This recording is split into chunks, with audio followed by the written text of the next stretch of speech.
इयत्ता 7वी विषय नागरिक शास्त्र धडा 5 मूलभूत हक्क भाग 2 स्वाध्याय प्रश्न पहिला लिहिते व्हा. प्रश्न पहिला. धार्मिक कर लादण्यास संविधान प्रतिबंध करते.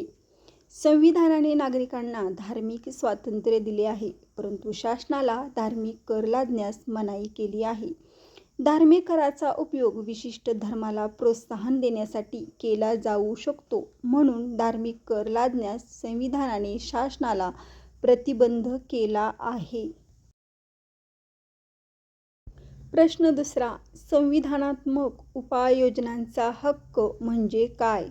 संविधानाने दिलेल्या मूलभूत हक्कांचा भंग झाल्यास नागरिकांना न्यायालयात त्याविरुद्ध दाद मागण्याचा जो हक्क असतो त्यालाच संविधानात्मक उपाययोजनांचा हक्क असे म्हणतात.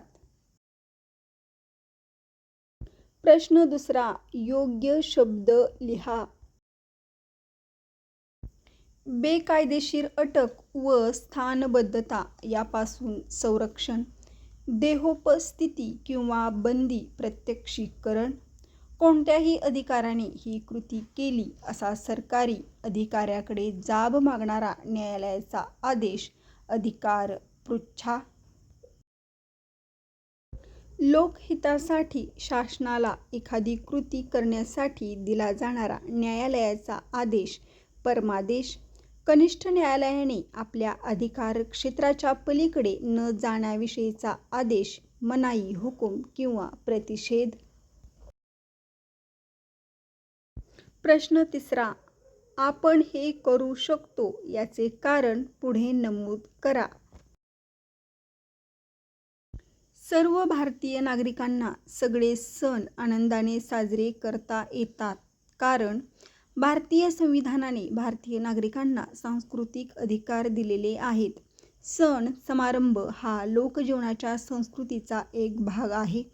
आपले सांस्कृतिक वेगळेपण जपण्याचा अधिकार संविधानाने मान्य केला आहे, म्हणून सर्व भारतीय नागरिकांना सगळे सण आनंदाने साजरे करता येतात.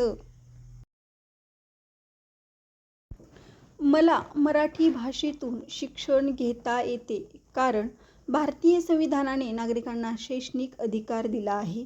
या अधिकारानुसार नागरिकाला आपली भाषा, लिपी, साहित्य यांचे जतन करता येते. आपल्या मातृभाषेच्या संवर्धनासाठी प्रयत्न करता येतात. म्हणून संविधानातील या शैक्षणिक अधिकारानुसार मला मराठी भाषेतून शिक्षण घेता येते. प्रश्न चौथा. रिकाम्या जागी कोणता शब्द लिहावा बरे? हक्कभंग संबंधीची आपली तक्रार न्यायालय विचारात घेते. शासनाची आर्थिक मदत घेणाऱ्या शाळेमध्ये धार्मिक शिक्षण सक्तीचे करता येत नाही.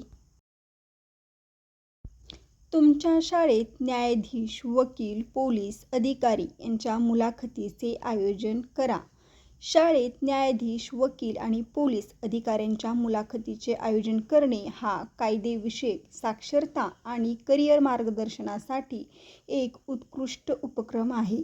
यासाठी पाहुण्यांना आमंत्रित करणे, विद्यार्थ्यांचा मुलाखत संघ तयार करणे, प्रश्न निश्चित करणे आणि कार्यक्रमाचे शिस्तबद्ध आयोजन करणे गरजेचे आहे. मुलाखतीसाठी नियोजित आराखडा, तयारी. मुख्याध्यापकांची परवानगी घेऊन संबंधित अधिकारी किंवा वकिलांना आमंत्रण पाठवा. प्रश्नसंच. न्यायाधीश म्हणून न्याय करताना कठीण प्रसंगांना कसे तोंड देता? वकील, न्यायालयात आपली बाजू मांडताना कोणती आव्हाने येतात? पोलीस, विद्यार्थी सुरक्षित राहण्यासाठी त्यांनी कोणती खबरदारी घ्यावी? अंमलबजावणी. मान्यवरांचे स्वागत, प्रश्नोत्तर सत्र आणि आभार प्रदर्शन. हा उपक्रम विद्यार्थ्यांना मूलभूत हक्क, कर्तव्ये आणि कायदेशीर प्रक्रियेची माहिती देण्यास मदत करेल.